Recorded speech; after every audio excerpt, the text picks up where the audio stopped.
Hi guys, তো তোমরা আজকে দেখতেই পাচ্ছ বৃষ্টির দিনে আমরা আম মাখা করবো বলে ভেবে বসে পড়েছি। তো ওটাই তোমাদের সাথে একটু শেয়ার করলাম। আজকে দুপুরবেলা খেয়ে দিয়ে উঠে ঠিক দেখলাম বৃষ্টি বৃষ্টি ওয়েদার। তো ভাই বলল যে একটু আম মাখা করো, তো তাই আম মাখা করতে বসে পড়লাম। আমটা কাটতে শুরু করে দেখলাম ছুরিটাতে একদমই ধার ছিল না, তাই আমটা কাটতে কাটতেই অনেকটা সময় চলে এবার গেল। আমরা এটাকে ছুলে নেব। খেতেও করে অনেকে খেতেই পারেন আপনারা, কিন্তু ছুলে করলে বেশি টেস্ট। তো আপনারা ঘরে ট্রাই করে দেখতে পারেন। উফ, ভাগনাটা আমার এত দুষ্টু যে কোনো কেউ কাজ করতে পারবে না, শুধু ওর দিকেই দেখতে হবে।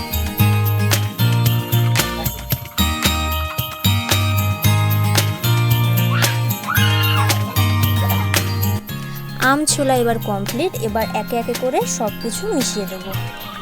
তেঁতুল দিয়েছি, নুন, সর্ষের তেল, চিনি, তোমরা পারলে যার যেটা মন হয় দিয়ে খেতেই পারে।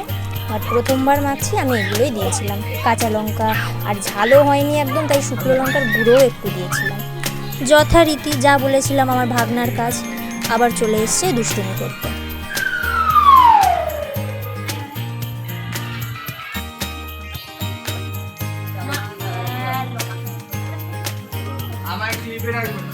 মাখা আমার কমপ্লিট। এবার দিদিকে টেস্ট করাচ্ছিলাম।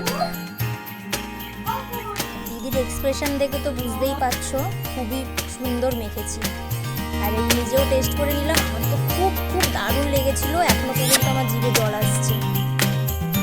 আর এই আমাদের আম মাখাটা ঠিক এইরকম দেখতে হয়েছিল, দেখতে